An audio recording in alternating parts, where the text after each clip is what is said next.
Oh man, we're back. Missed everybody. Good morning. We're a few minutes early, so we'll start right on time. I have a lot to talk about, especially since it's Music Monday, and some of it is really cool stuff. Some of it is not so cool, actually.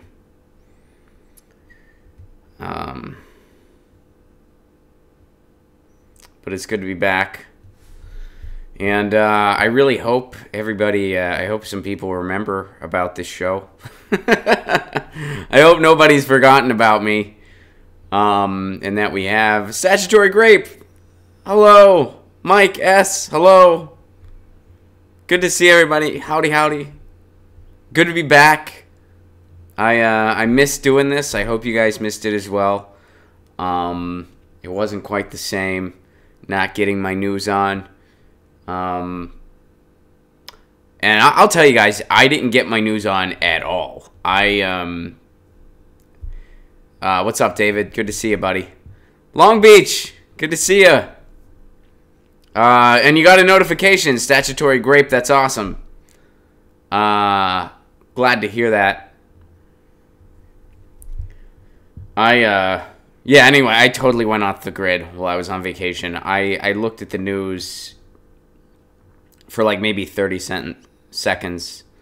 Mark, what's up? Hello from Pittsburgh. We're going to be talking about it. Yeah. So when I said I got a lot to say, that's one of the things I have a lot to say about. And Mark, I'm sure you'll have some stuff to add as well. But on a slightly more uplifting note, Mark, I hope I get to see you on November 23rd. Matthew, good morning. Hey you, hi. You could have at least said hi and then bye. I didn't always have reliable Wi-Fi. Wi-Fi over there is better than here, and when I say over there, I'm talking about the UK and Ireland. I was in England, Scotland, and Ireland. I had a wonderful vacation. I left with a girlfriend. I came back with a fiance. So I might be blushing right now. I apologize. But so that was really cool, and I did a couple spots over there, and it was so much freaking fun. And I got to meet some overseas Jimmy Dore Show fans, which was really cool. Not a lot of people came out because I didn't promote it too much because it wasn't really my show. It was just a comedy show I was dropping in and doing a spot on. But some folks came out to say hey anyway, and that was cool. Thank you guys for the congratulations. Thank you, Alex. Good to see you. Thank you, Tim. Thank you, Mark. Thank you, Fraudwith. Thank you, Statutory. Thank you, DC. I haven't seen you in a while, DC. It's been a minute. If you guys aren't doing anything Tuesday night, it's the next politics night at the dojo. Come on out. Starts at 8 p.m. I will, Alex. I will let you know if I need an officiant. I might take you up on that. Thank you. Thank you, Mike. I appreciate y'all wishing me congratulations. And we're at 22, so we will officially begin shortly. In the meantime, coffee up, everybody. If it's your morning, I know it's not everybody's morning. Some people it's evening, some people it's afternoon. I started doing the 1 p.m. Eastern time, 10 a.m. Pacific time. I started doing that because I know a lot of people are over on the East Coast, so I started doing that just for, it just makes it seem more official, right? When you list Eastern first, then Pacific. I would always just list Pacific because that's where I'm at, got used to it. But I started listing Eastern first and then Pacific. And, guys, I also realized this, and I'll say this other quick aside before the show officially starts because we're almost at 30. I am actively prepared for going bald. I've been preparing, assuming it's going to happen for me. I think the haircut that I have now, and I got to get it cut again soon, that's the last haircut dudes get before they go bald. It's a haircut like this. It's like the last I'm going bald haircut. I've been eyeing down hats. I've been doing that. And I've been wearing caps more. I put buttons on my caps.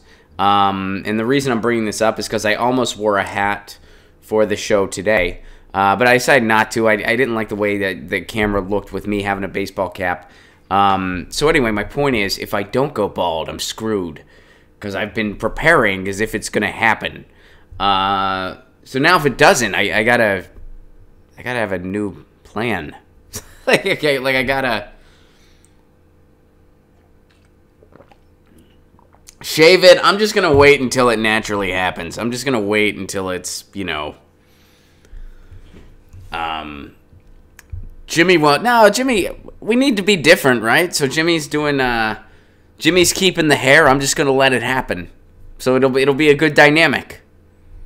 We're already both dudes with glasses, so we'll have that to differentiate us.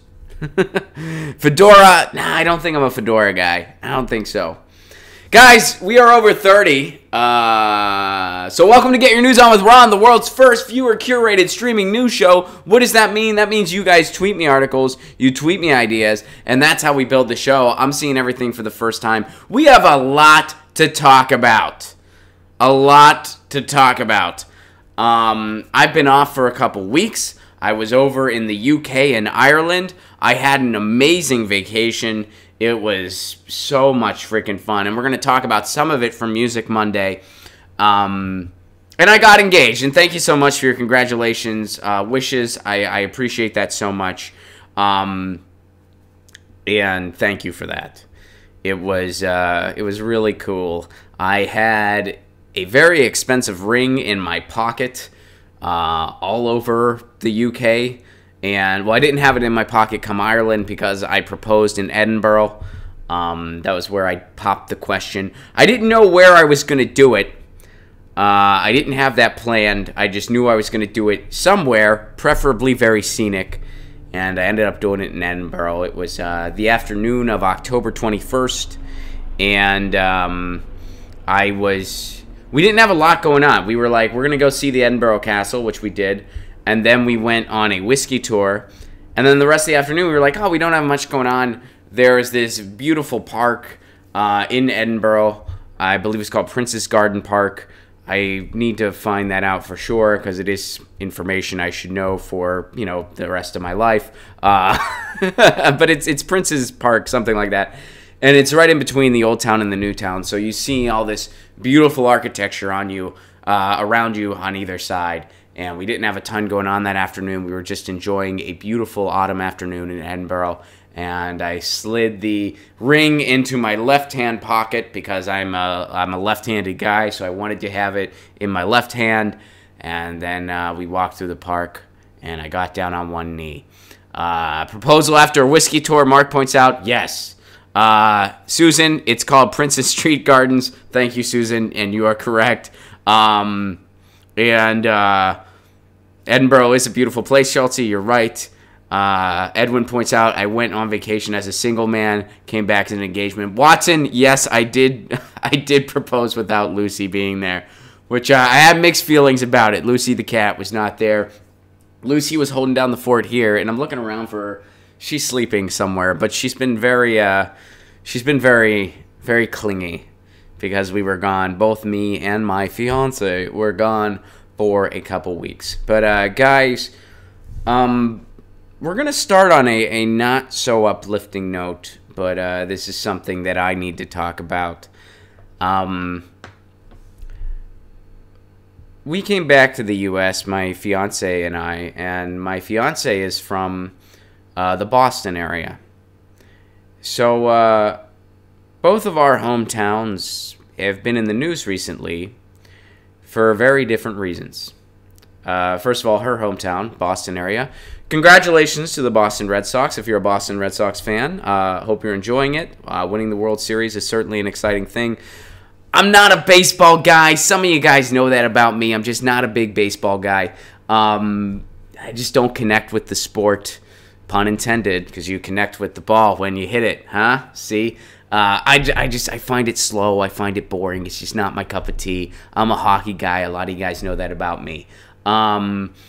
But congrats if you're a Boston Red Sox fan. If you're a Dodgers fan, I live in Los Angeles, so I know a lot of Dodgers fans. Hey, you almost made it. It's certainly an exciting series nonetheless, and next year's a different year. So, whatever. And if you're Boston, hey, celebrate. It's your day.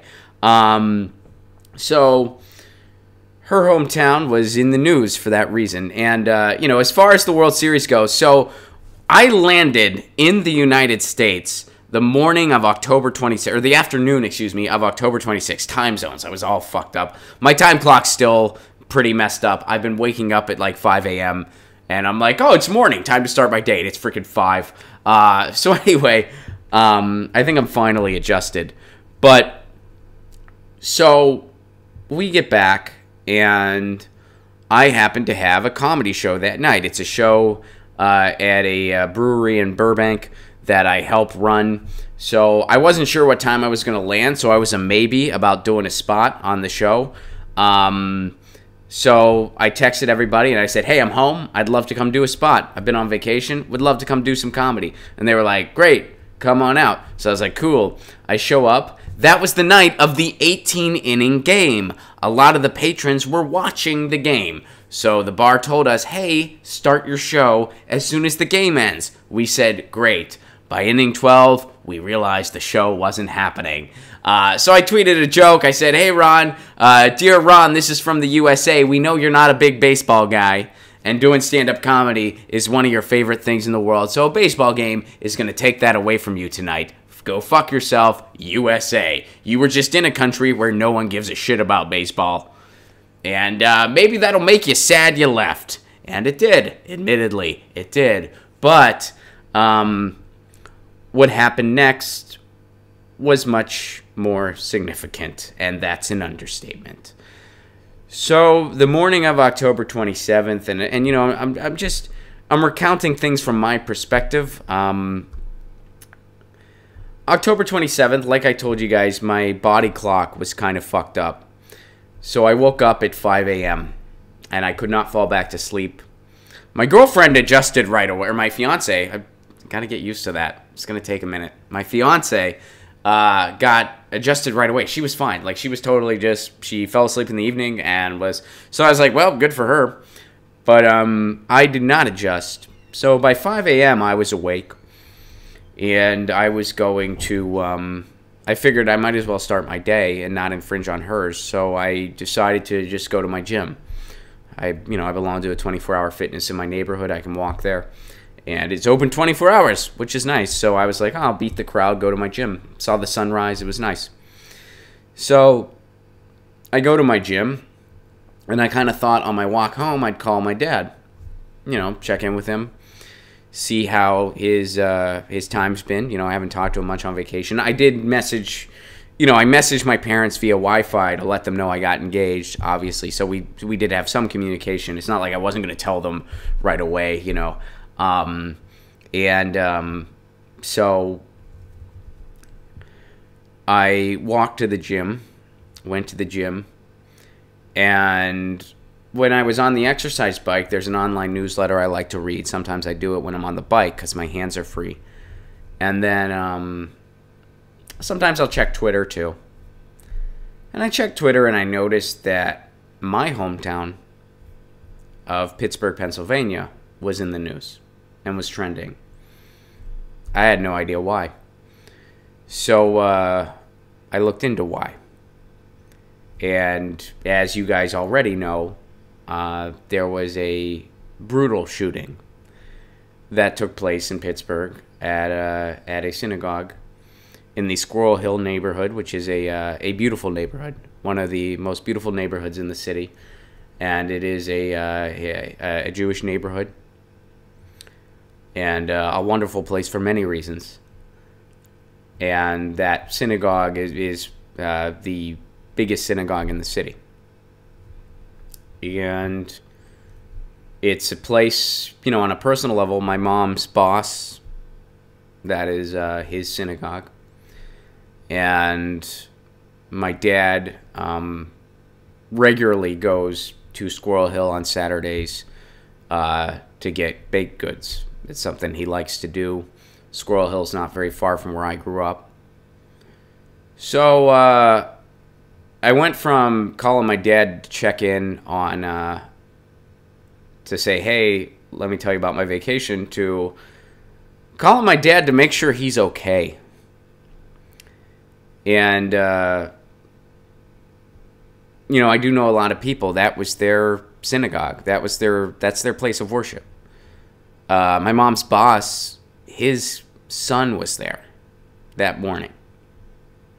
So he didn't know if his son was alive or not for a while. His son's okay. They kind of quarantined everyone, put it on lockdown, and had people get out safe. But it was a weird play of events. And because, you know, I just got back to the country.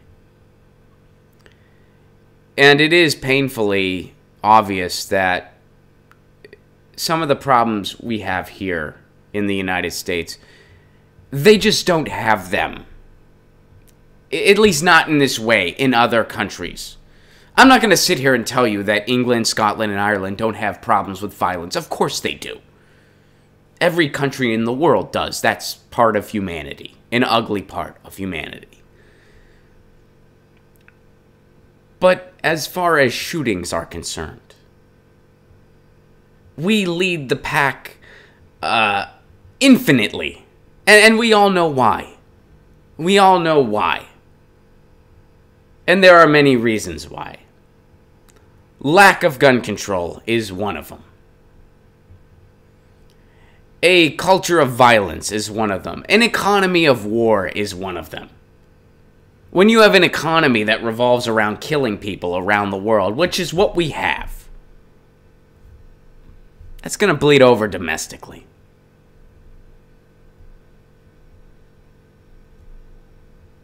And of course, very sharp racial tension, racism, anti-Semitism, bigotry is very much alive and well and strong in the United States at a disgusting level. And yes, all of those things are found everywhere else in the world too. But, man, it's amplified here. And it was just a really frustrating experience for me because, you know, I went to the gym early in the morning and I saw, when I was in the locker room, there was a guy there that was, you know, he clearly had a mental problem. He was talking to himself. He was, you know, he kept kind of just slamming the door, and he kept saying, like he was kind of speaking nonsense to himself, and he was kind of just going around the locker room. And you know why he was behaving that way was most likely because that gym's his home. That's not an uncommon thing in the United States. Somebody that does not have a home, they get a gym membership. So, you know, that they can at least go somewhere. Because keep in mind, 44% of all homeless people are working. And that's nationwide. If I had to take a guess, I wouldn't be surprised if that number was higher in California. Due to the wealth disparity we have here in California. And it's just so, it was just so sad to me to see that and to know that's the reality of the country we're in. And especially in a place like California, the 5th largest economy in the world. And we have this rampant homeless problem that we're doing so little about. So just the kind of progression of seeing all of this, seeing, you know, experiencing this, and then seeing this shooting happen in my hometown, calling my family to make sure they're okay. And, you know, I kept abreast of what was going on via a local media personality in Pittsburgh named Sean Collier, who also does comedy. So I knew him back when I lived in Pittsburgh, still know him. He was just having breakfast in the neighborhood, And so when things started going down and he was quarantined where he was at too, he just started live tweeting what was going on. He saw the police cars going to the scene, and he was live tweeting what was going on. And man, it was just such a total mind fuck in so many ways for so many people. And, you know, Pittsburgh is my hometown, and it's a wonderful place. In some ways, it's not a wonderful place in other ways. And just this, there's just something tragically wrong. And when people, you know, I saw so many people that were tweeting and posting on Facebook, and they said, look, we gotta vote. We gotta vote. And I feel like their heart's in the right place, but neither political party has done anything constructive when it comes to gun control. Neither one. It's not until we have a massive movement that is stronger than the NRA that we'll actually see anything constructive in regards to gun control. And when are we going to recognize this is a point of crisis? When are we going to recognize, I mean, there is a Nazi sympathizer in the White House. That's just a fact. He couldn't even denounce Nazis, Donald Trump. And it's not like racism started with him or anti-Semitism started with him. Of course it didn't. But it's very amplified right now because we do have a very disgusting system at the electoral level. We have actual Nazis running for office. That is something, it's going on in Illinois. We have literal Nazis running for office. That's something that's happening in the United States, where you have a choice between a Nazi or not a Nazi. And we have a two-party system that is really just one party controlled by corporate interests and is bringing the entire country to its knees economically. And when you have a system like that, people turn to demagogues. People, that's just what is going to happen.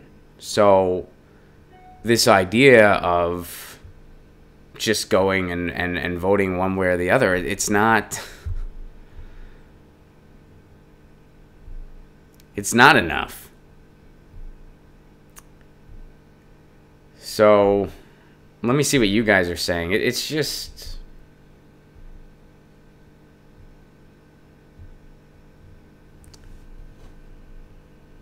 we're at a point of crisis in the United States, and we've been there. This isn't anything new, and that's why someone like me, I do call for significant change. I do think we need to have our next FDR for many reasons. I do think we need to have significant social movements, and we're starting to do that. We're starting to do that, and that's good. And it just needs to continue, and I think that the type of change that I think we need is going to, at least initially, happen outside of electoral politics. Because we need to be so loud that they can't ignore us. That needs to happen. That's the way it happened with FDR. We didn't get the New Deal because FDR was some big lefty that wanted to give it to us. We got it because we were too loud to ignore. And when I say we, I don't mean me. I wasn't alive. But the labor movement was too large to ignore. the other parties that were going on in the country, communist parties, socialist parties, were too loud to ignore. They couldn't do it. So that's what needs to happen again. So when I see labor uniting, I know that that's a very good thing. When I see groups being active about issues, I know that that's a good thing, and it needs to continue. And that's certainly not going to solve all of our problems immediately, but it's at least going to be a start.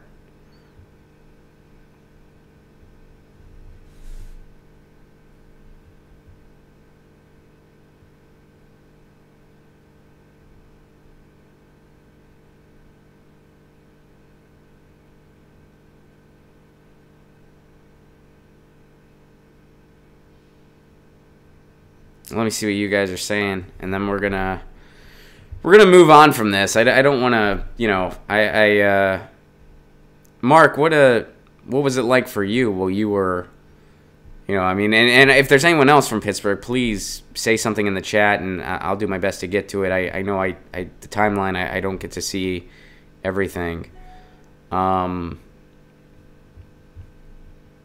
Platypus, thank you very much for the Super Chat contribution, and congratulations for the engagement, Ron. Good night. Platypus, I know you're over in Australia, so thank you very much for that. I do appreciate that. Raven, would you ever have John F. O'Donnell on Get Your News On with Ron? Absolutely, anytime. He's welcome anytime. And John knows how to reach me, so yeah, I'd love that.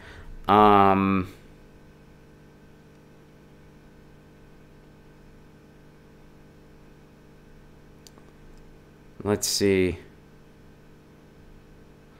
Mark says the particular area Bowers is from has always been racist. Driving while black became a term when Brentwood, a Pittsburgh suburb, police choked Johnny Gamage to death on a traffic stop. Yeah. Yeah, Pittsburgh, and again, this is my hometown, and I'm speaking from my own experience. Pittsburgh, when it comes to racism, Pittsburgh has a lot of issues. It is a very segregated city. It is, I've traveled all over the country. It is among the more racist cities that I know of in the U.S. And that's just me being honest. There's a lot of people trying to change that. Pittsburgh's becoming a younger city. It's becoming a more diverse city. More people are going there. So it's certainly on the up, but it still has its problems, and especially, in certain areas. I mean, there is a white supremacist comedian in town. There is a literal white supremacist comic in the Pittsburgh area, and he's banned from most places. Like a lot of other comics in town have united to, make sure he doesn't have a platform. But as far as I know, he is still in the area. So it's Mike S says Dennis Miller ? No, not Dennis Miller. Not Dennis Miller. So it's let me see.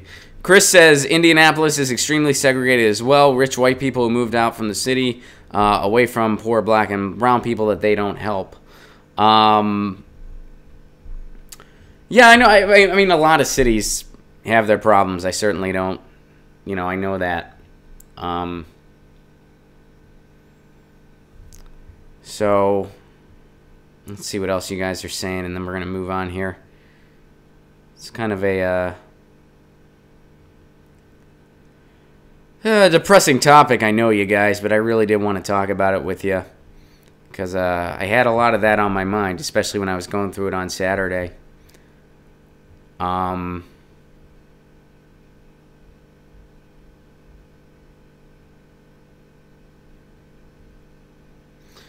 Mark says, as a flower child of the 60s, it is disappointing that we haven't progressed further.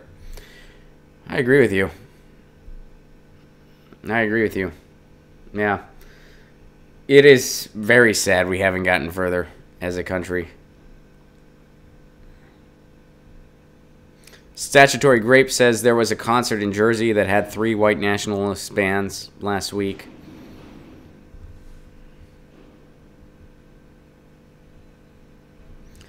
All right. Let's move on to a brighter topic, and that is Music Monday. Guys, it's Music Monday, and I do have some things to report on. First of all, something pretty cool. One of my stops was Manchester. Which, Manchester, if you've never been there and you like post-punk music, you like the Smiths, you like the Stone Roses, the Happy Mondays, the Buzzcocks, go to Manchester. Do yourself a freaking favor and go to Manchester. So here's the way I describe Manchester. If you've ever been to Nashville, Tennessee, and you know how Nashville, and I love Nashville. I used to live there. I lived there for 3 years. Joy Division, Mike S., thank you. Joy Division 2. Nashville revolves around country music in many ways. They have all music represented there, believe me, but country music is still kind of the elephant in the room, if you will. Manchester is like Nashville, except substitute punk rock and post-punk and electronic music too, as Tim points out, the birth of rave. Substitute that for country, and that's what Manchester is. Manchester is freaking awesome. I fell in love with that city. Yeah, I'll be honest, especially seeing all the news in the States when I got back, part of me was like, what if I had a music show on the BBC and lived in Manchester? Like, the thought went through my mind, not gonna lie. I fell in love with that city. So, I went to Manchester, and it was, we just did one day in Manchester, my fiance and I. She was girlfriend at the time. I hadn't proposed yet. Didn't propose until Scotland. I went to England first. So anyway, my then girlfriend, now fiance, we went to Manchester. Everywhere is a record store or a venue/bar. It's amazing. And there's this place called Affleck's, which is just this 4-story shopping center where everything is just punk rock. It's so cool. Sorry, I'm totally geeking out, but it's Music Monday. That's what it's for. And we started out on a very heavy topic. So, we're going to some music topics to lighten it up. So, we had a wonderful time, and there were a couple things we wanted to see. Daniel pointed out that the Salford Lads Club, we actually went there the next day. The Salford Lads Club is it's just a lads club, which is just a club for young males, and it's to kind of keep them out of trouble, and they play sports and stuff like that. That's my understanding of it, at least. We don't really, I guess a YMCA would be a similar thing that we have in the United States, and a YWCA as well. And I'm assuming they have girls' clubs, too. I don't know. But the Lads Club, the drummer from the Smiths was a member of it. So there is a legendary Smiths cover that is a picture of them in front of the Lads Club. So it kind of became an infamous spot. And I did go to the Lads Club. And my then-girlfriend, now fiance, took a picture of me in front of it, and it was kind of a big deal. And Patricia, yes, I certainly went down Oldham Street, and I freaking loved it. Down Oldham Street, at least I think it might have been a street off of Oldham, but I think it's on Oldham, there is a kind of music walk in Manchester, kind of like the Hollywood Star Walk that we have here in Los Angeles, except it's way smaller than that, but way freaking cooler, in my opinion. And they have different blocks for different bands, and they're very subtle, but the Buzzcocks have a block, the Stone Roses have a block, and the BBC, some of the BBC shows have a block. It was really freaking cool. That night, one of the things we wanted to check out on our Manchester music tour was the Ritz. The Ritz is a legendary venue in Manchester. The Smiths had their first show there. I believe it was smaller back when the Smiths had their first show there. And it has since been expanded, but, either way. So, and I said to my girlfriend, then girlfriend, now fiance, I'll stop doing it. It's probably annoying. I apologize. I'm excited. You know, don't hate me. But I said to my fiance, I said, wouldn't it be cool if something was playing at the Ritz that we'd like to go see? And lo and behold, there was. We looked up what was going on at the Ritz that night. Turns out there was a big Manchester folk music festival in town the night we were there. Well, it was going on for a couple nights, but we were there one night, and it was going on that night. And who was playing? Beans on Toast was playing. For those of you that were into my old music podcast, 5 Chords and the Truth, Beans on Toast was one of the bands that we covered. Well, it's not a band, it's a guy. But was one of the artists that we covered. Somebody sent me Beans on Toast. Now, I apologize. I don't remember who sent me Beans on Toast. But if you are that person, please email me. I'll try to find that email. Although it might have been something that someone just tweeted to me. I can't remember. I didn't do the best keeping track of records of who sent me what when we were doing the 5 Chords and the Truth stuff. So if you were the person that introduced me to Beans on Toast, please email me because you're awesome. So, Beans on Toast is a guy out of the UK. He's a folk singer. He's satirical. He's funny. He's political. And he's a great storyteller. He's kind of in the vein of like a John Prine, a Todd Snyder, a Kimya Dawson, that sort of thing. A little bit anti-folky. You know, I love that stuff. I celebrate that stuff. And so, yeah, Beans on Toast. If you haven't, please check him out. He's out of the UK.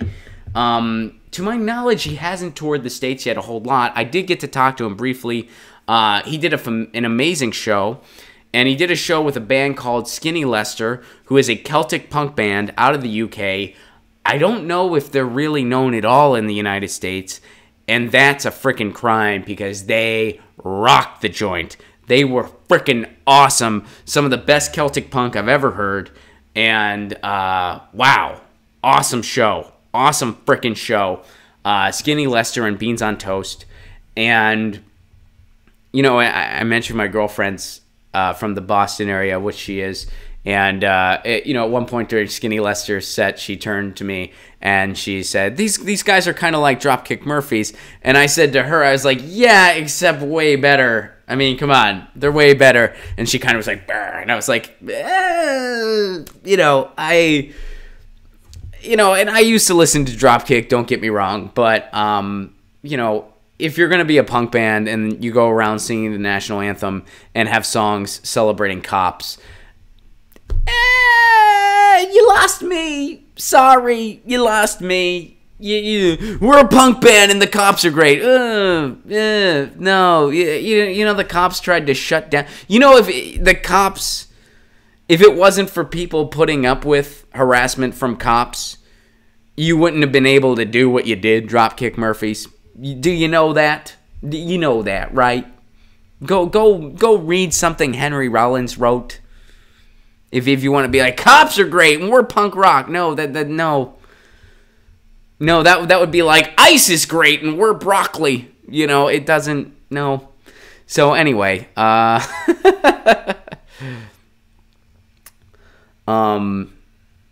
O makes a fun analogy. It would be like NoFX saying it's okay to ban skating.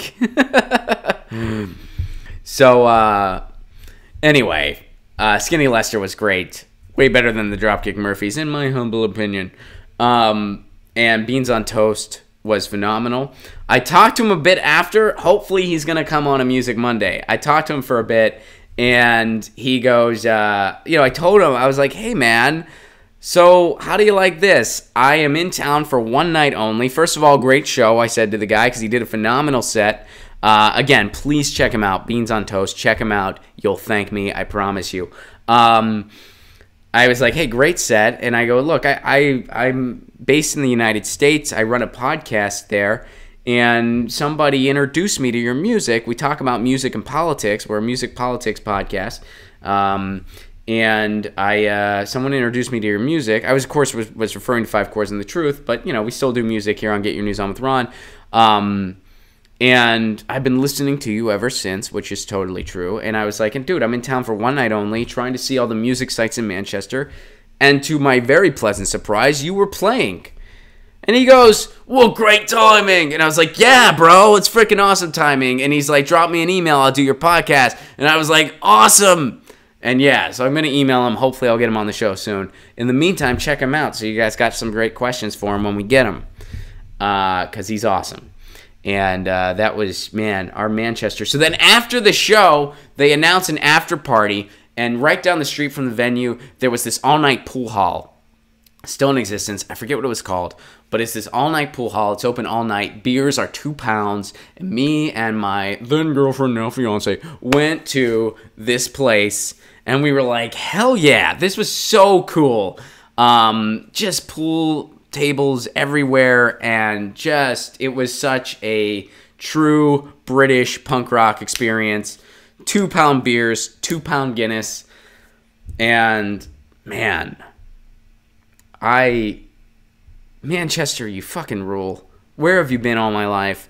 I'm in love with you, and I think I wanna, yeah, I wanna play a show there soon. So I definitely hope to be back to the UK.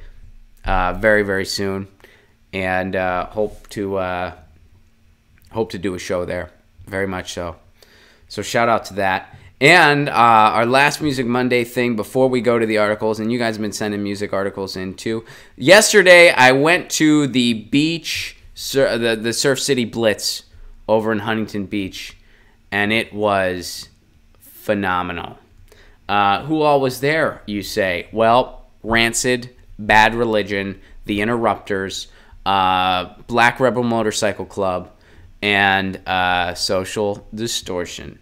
And I saw, so you guys, we did a video about Mike Ness from Social Distortion when he had his incident, where he got in a fight with an audience member in Sacramento. And you know, we talked about it, and, you know, we kind of summed it up. I know some of you guys disagreed, but my take on it was, look, I wish it wouldn't have happened. You know, it's a bummer. I wish it would have been handled differently. But dude was heckling Mike Ness. That dude's had a life and a half. Not a smart guy to heckle. Wasn't a smart move. So I don't feel bad for the guy. But anyway, Mike Ness was there, and I bring that up to mention he did make some political statements on stage. I was wondering if he was going to. I was like, I wonder if he's going to say anything political on stage. He did, but it was mostly just an anti-racist message. It was a call for unity against racism and fascism. He didn't say anything specific regarding any particular candidate. Like, he didn't say Trump's name, but he did allude to it. He said, look, I don't care who you vote for, but please pay attention to what's going on in our current climate. So it was a subtle nod, but it was there nonetheless. I was curious if he was going to make a political statement. He did. Yeah. So I just wanted to mention that. And they had a phenomenal set. If I had to give a gold star, and it's so, I mean, dude, it was just California punk royalty. I mean, California punk, Rancid, Bad Religion, Social D. I mean, they were in their hometown. Well, not Rancid's from Berkeley, but their home state, at least. I mean, this is, in Southern California, it is such a hub for that type of punk music. One of the things that I really do love about living here, being near all that stuff. And it was just a homecoming for, you know, Social D and Bad Religion. And to some extent, Rancid, too. I mean, they live in Northern California, but, you know.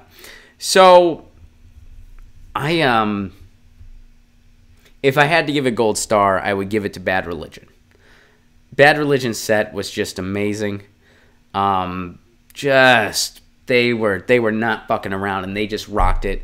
The 30th anniversary of Suffer is here. Been 30 years since Suffer. So they were like, you know, we released a little album called Suffer about 30 years ago. Of course, the audience started cheering. And they did, so they did a nice amount of stuff off of Suffer, including Do What You Want. And when they did Do What You Want, right before the line happened, I turned to my fiance and I said, this is one of my favorite albums, or excuse me, this is one of my favorite lyrics in all of music. It's coming up right now. Because the amazing thing about Greg Graffin and Bad Religion, their lyrics are so brilliant and political and poetic. And you can actually, even though it's fast punk rock, you can actually hear them. You can hear the lyrics. That's the way they arrange their music. It's so unique and so beautiful. Bad Religion is one of my favorite bands. You guys know that about me. But you can hear the messages in the lyrics. It's going so fast. But the way he sings and the way they do what they do, it has never been duplicated. It will never be duplicated. And you can hear it all. And anyway, the line I'm referring to is a line from the song Do What You Want. And that line is, I don't know if the billions will survive, meaning humanity. I don't know if the billions will survive, but I'll believe in God when 1 and 1 are 5. That's a beautiful line. Even if you do have beliefs, that's still a beautiful line. I guess I'm technically an agnostic, but that's just such a beautiful line not to rely on, and it's basically saying, we got to do what we can because, you can't rely on some supreme being to get us out of this. Yeah. Bad Religion. Oh, holy shit. And of course, Rancid, one of my favorite live acts out there. Rancid, I've seen Rancid probably about 5 or 6 times, and they never disappoint, and last night was no exception. They were awesome. Social D was awesome. Social D, I wish they would have made a couple different decisions in their set list. Their newer single, I don't like that much. Take me down, take me on down the line. I'm not a big fan of that tune. I think it's a little cheesy, a little contrived. It's just not my favorite thing by them. In fact, when I first heard the song, so they play that song on mainstream radio, and I was actually in Pittsburgh, my hometown, and I was listening to the radio driving. I was just driving, and they said something about Kid Rock. And then they played that song. So I thought that song was a Kid Rock song. And I said, wow, this is by far the best Kid Rock song I've ever heard. This is actually an okay song. And the lyrics are clever. Wow, who saw that coming? Not me. I don't have high expectations from the ball with the ball to bang guy. It's just me. And then I found out it was Social Distortion. And I went from going, wow, this is a good Kid Rock song to, wow, this is a bad Social Distortion song. I got the bar kind of higher for Social D. So anyway, they played that song, and I really wish they could have... I wish they would have made a few different decisions. They didn't do I Was Wrong. I wish they would have done I Was Wrong instead of that new track. And they closed with Ring of Fire, which was cool. I love their cover of Ring of Fire. It's beautiful. I really dig it. But, it's not really my cup of tea for them to close with. I wish they would have closed with something else. I still wanted to see them do that song. I love their cover of that. But, they came out, and for their encore, they did a tune I didn't know, because I'm not as fluent in Social D's catalog as I am in Bad Religion or Rancid, but they did a song I didn't know. Then they did Ball and Chain, which of course, I would have been heartbroken if they didn't play Ball and Chain. So they did Ball and Chain, and then they did Walk the Line, which I wish they would have thrown in I Was Wrong.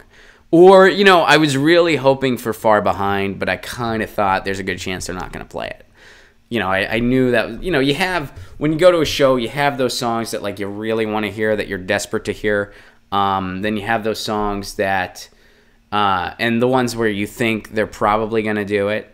And then the songs where you're like, man, I'm hoping for it, but I'm not going to be shocked if they don't do it. So, anyway. All right. So that's all I bring to the table when it comes to Music Monday reports from my end. So let's see what you guys are talking about. And, yeah, that's where we'll go. We got a lot to talk about. I'm not going to get to everybody today. And I apologize for that. But, hey, it's our first time back in a while. And we had a lot to catch up on. Mel Bomb Suspect played DJ as the FBI closed in. So in the hours before his arrest, as federal authorities zeroed in and secretly accumulated evidence, Cesar Sayoc was in his element. He was spinning classic and top 40 hits in a nightclub where he'd found work as a DJ. Man, so right off the bat, I gotta be honest. People that love top 40, I'm suspect. I'm all like, yeah. Let me specify here. If you're really into music, like you're really into music, and I know some of you guys on the stream are really into music. Some of you guys not so much. I'm really into music. You know that about me. But if you're really into music and like your weapon of choice is pop music, and when I say pop music, I mean top 40. I'm a little skeptical. I mean, to me that's just a little odd. I'm not trying to judge, but it's a little weird to me. To me, that's just like, hey, I'm really into burgers. I am a big burger guy. I freaking love burgers. Where do you get your favorite burger at? McDonald's. Fucking McDonald's. That's your favorite? Yeah, dude, fucking McDonald's. McDonald's! Have you had other burgers from, like, anywhere else? Yeah. I've been, dude, there's this local place down the street from me. They use locally farmed beef, locally raised beef, grass-fed, all natural, and the dude makes the patties by hand, and he seasons it. He does all of it. And, yeah, those burgers are okay, but it's no Big Mac. And it's like, seriously? Okay. That's what it comes across as to me. Now, I have a lot of friends that are big music aficionados that love pop music, and they're still awesome people. I mean, obviously, I just don't... Like, it's meant to be mass consumed. Like, it's meant to be... It's meant for you to go, oh, what is that? Yeah, I can dance to that. Like, that's what it's meant for. So, like, as, like, a listener, I don't know how you connect with that as that's better than everything else. You know what I mean? I get it, music's subjective. I'm not trying to judge. I'm just saying, from my perspective, all right, so right away, this guy. All right, as he entertained patrons from a dimly lit booth overlooking the stage at the Ultra Gentlemen's Club, where Halloween decorations hung in anticipation of a costume party. So I guess maybe he was just doing his job. Maybe that's not the music he listens to. But anyway, that's not important in regards to the story. He almost certainly had no idea that lab technicians had linked DNA on 2 pipe bomb packages he was accused of sending to prominent Democrats to a sample previously collected by Florida state authorities, or that a fingerprint match had turned up on a separate mailing that authorities say he sent. And he was probably unaware that investigators scouring his social media accounts had found the same spelling mistakes on his online posts. Hillary Clinton, Debbie Wasserman Schultz, and as on the mailings he'd soon be charged with sending. So that was the bomber who sent those bombs that did not detonate. In the end, prosecutors who charged Sayoc with 5 federal crimes Friday say the fervent supporter of President Donald Trump unwittingly left behind a wealth of clues, affording them a critical break in a coast-to-coast investigation into pipe bomb mailings that spread fear of election season violence. And it turns out, to connect it to Music Monday, that this guy was a DJ. Nice connection. I appreciate it. Thank you, Tim, for sending that in. So he was doing his DJ gig, and that is quite the odd way to sort of live your life. You know, I'm going to go play some tunes. I love frickin' music, and then I'm going to go send out some pipe bombs. I'm going to go send that out. I was out of the country, so I only paid so much attention to that as it was unfolding. Like, what I would do is I would spend like 30 seconds just seeing what's going on in American news. And I would also see what was going on where I was at. So I would go to news that was going on in the UK and Ireland, where they do this crazy thing called actually discussing issues and what's going on in their country. There was a lot of talk about Brexit. There was a lot of talk about what they need to do because of it. Then I would go to American news, where the summary was, hey, there were bombs mailed. Hey, Donald Trump is trying to eliminate trans people from the planet. And, hey, there was a shooting in Kentucky. And then when you get back, hey, there was a shooting in Pittsburgh. And I thought, gee, this is, I see a difference. Part of me doesn't want to come home. So that's interesting. The guy was a DJ. I did not know that. Thank you for sharing that. And let's see if we can get to some more stuff. We got some music recommendations here. So let me go ahead and give these some Get Your News On with Ron retweets. And then I'll go to the chat, and that's how we'll dismount today. I know we didn't get to a lot of news, and I apologize for that. But like I told you guys, we got a lot of catching up to do. It is Music Monday, where music is not exclusive but encouraged. So let me go through these recommendations. Then I'll go to the chat, and we'll chat. That's what we do, and then we'll disconnect. Edwin recommends the Monster Mash. Why? Because it's frickin' Halloween. Happy Halloween, everybody. I just gave that a Get Your News On with Ron retweet. My favorite version of the Monster Mash is done by the Misfits. What's your favorite version? Let me know in the chat, and I'll get it to you. Long Beach recommends Rika, and the track he recommends is The Beach. The Beast, excuse me. I said The Beach. I can't read. The Beast. And that artist is Rika, R-I-K-K-H-A. I might be mispronouncing it. I'm sorry if I am. But check out Rika and The Beach. I've not heard of that. But Long Beach has a damn good taste in music, so I'm sure that if he recommends it, it's good stuff. As far as genre-wise, it could be anything, because I know Long Beach. I've met him in person. He listens to everything. Dude listens to punk rock. Dude listens to rock and roll. Dude listens to folk. And he has to listen to everything because he's a sound guy. So he listens to everything as a listener and as a job.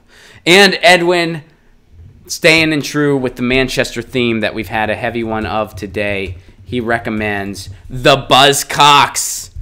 And I love the Buzzcocks, so I echo that recommendation. And the track he recommends is Ever Fallen in Love, which I think is also in tune with today's theme because I'm talking about my engagement. So today we had some very tragic news and some very hard things to talk about and some happy things to talk about too. Because, I know it's a cliche, but if we got to keep a little bit of hope. You just got to. And you got to kind of focus on the positive things in the world. And they are still out there, because if you don't, you will lose your mind. I mean, and I'm not embellishing. I'm not trying to be funny even. I'm serious. Like you'll lose your mind. So, when things happen like what happened in Pittsburgh on Saturday, you kind of do turn to your loved ones, and you do turn to, the people around you that matter, and the people in your community that are doing positive things. And but you also have to realize that we're in a point of crisis.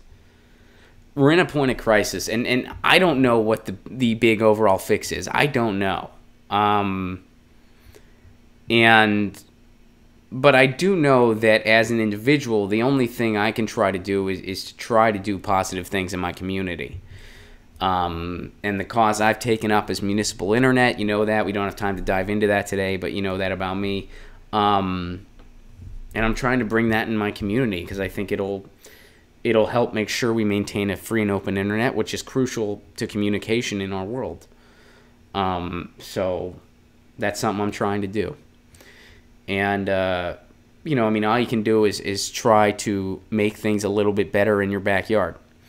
And that might involve joining a cause. That might involve being an activist. That might involve volunteering somewhere. That might involve running for office. That might involve being a content creator. I mean, there's so many different lanes. But, I know y'all are doing something, and that's important. And it gives me a little bit of hope.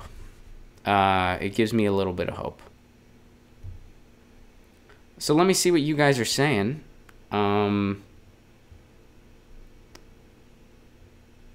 Occupy New Paradigm says, thin fucking Lizzie. A frickin' men. Schultze points out that the Misfits version of the Monster Mash is good, but they prefer the original. Mark also remembers the original Monster Mash. Sagittary Grape recommends Britney Spears. Tim reminds us that Halloween is on Wednesday. And Dios de los Muertos. And my pronunciation was probably not the greatest. I apologize there. Is on Thursday. Jacob asked a beautiful question. Are we talking Misfits cuts from the Crypt version or the Project 1950 version? Cuts from the Crypt, in my humble opinion. Dynasty Gold. Hi, Ron. Love your show. Thank you very much, Dynasty. Oh, man. Alex, Small Faces are the bomb for people who like The Who. A little more funky R&B. Small Faces are great, Alex. And you know what? One of my buddies, my buddy Anthony, recommended to me that I get a Small Faces suit while I was in London.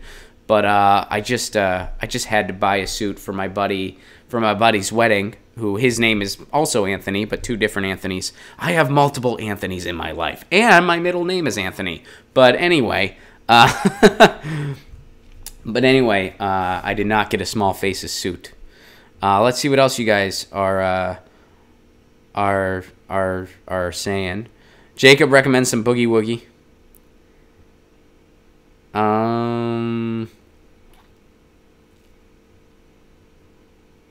Chris says, usually some pop is good, but usually it's the same three songs: romantic songs, wannabe badass songs, and party all night songs. And it's my dog, my truck songs, if you're over in the pop country world. Do you belong working at Top 5 Records with Jack Black? Thank you for the high fidelity shout out. If you haven't seen the High Fidelity movie with John Cusack, go see it. And Jack Black's in it too. And I recommend reading the book too. I actually had a High Fidelity conversation recently. And High Fidelity, the book, takes place, I believe, in London. I know it takes place over in the UK because that's where Nick Hornby's from. The movie that was made in the States with John Cusack takes place in Chicago, which was the perfect pick for that movie to take place. It should have either taken place in Chicago, or if they wouldn't have gone Chicago, they should have gone Minneapolis. And that is a topic for a future Music Monday. Where should the U.S. High Fidelity have taken place? I do think Chicago was the best choice. I think they made the best choice. But if they wouldn't have gone Chicago, Minneapolis would have been my second choice. And yeah, well, we'll talk more about that on a future Music Monday. G. Gibson says, Top 40 makes me want to scream. No, thank you. Doof Troop says, gotta go. Have a good one, Ron. Thank you. And Edwin gives a shout out to the Cramps. Patricia also gives a shout out to the Cramps.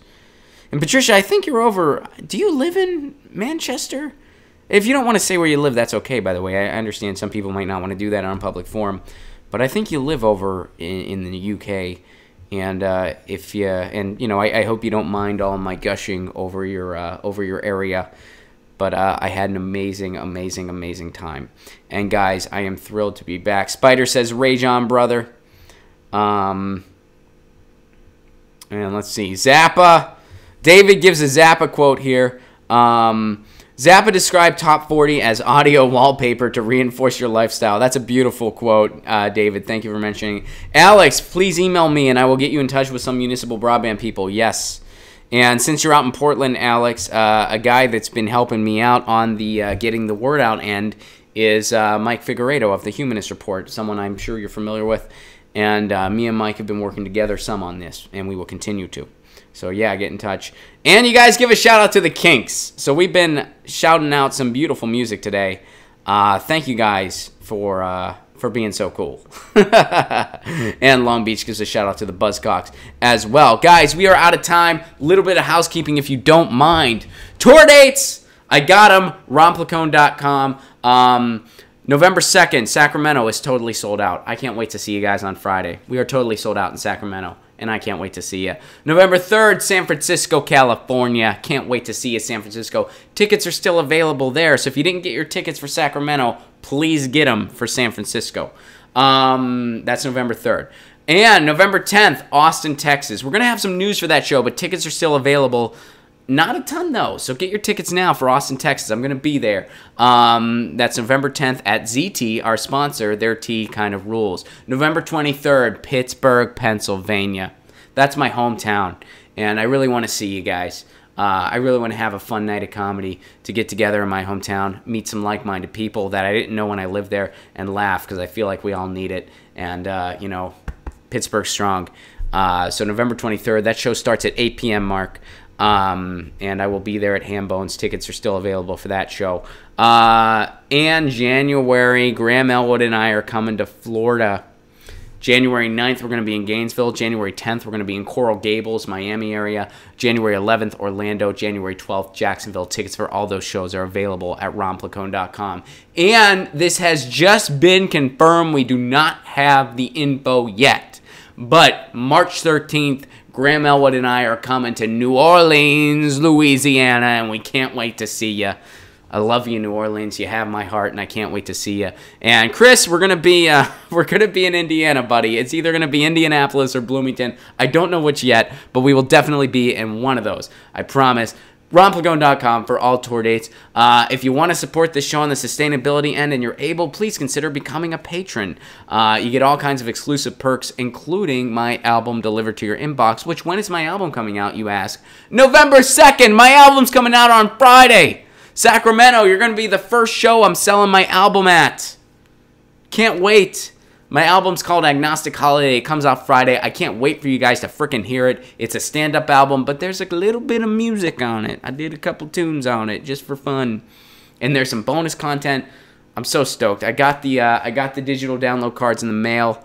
Yes, Alex, I am engaged and an album. It's been a fun time. And I love you all very much, and I can't wait for you guys to hear the album. And you can check it out on the Patreon if you become a patron for a pay-what-you-can level. But it will also be available on iTunes. It will be available anywhere you get albums. It's going to be out there.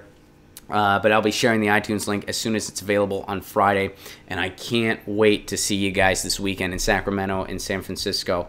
So yeah, patreon.com/ronplacone for all that. Shout out to our sponsor, ctzhitea.com. Their tea kind of rules. And guys, it's good to be back. I know we didn't get to a ton of articles today. I apologize for that. I had a lot. I wanted to tell you guys about Manchester. I wanted to tell you guys about the Surf City Blitz because it's Music Monday. And, you know, I kind of talked about my trip some. And also, you know, Pittsburgh, I had to bring that up. You know, it's been weighing on my mind a lot. So thank you for that. And sorry we didn't get to more news, but I appreciate y'all. And yes, I will have my album. I will be selling my albums on tour. M. Oss asked that. My album will be available for purchase at all those upcoming shows. I love you all very much. We are completely out of time. This has been Get Your News On with Ron, the world's first viewer-curated streaming news show. We won't have a show tomorrow because I got to go to Aggressive Progressives. I'm going to be on Aggressive Progressives tomorrow, so no show tomorrow. But we'll be back on Wednesday. Always the same bat time, same bat channel. 1 p.m. Eastern. 10 a.m. Pacific Standard Time. Be there. It's good to be back. I've missed you all very much. The podcast will be out on Friday. We're back in business. I had a good vacation, but I'm thrilled to be back. And I missed you all very much. And thank you for allowing me to keep a little bit of hope. Because you guys help me keep hope. I hope I do the same for you. That's really the main reason for this show. So I hope that it does that for you. I know it does it for me. And I'll see you all on Wednesday. Until then, stay safe.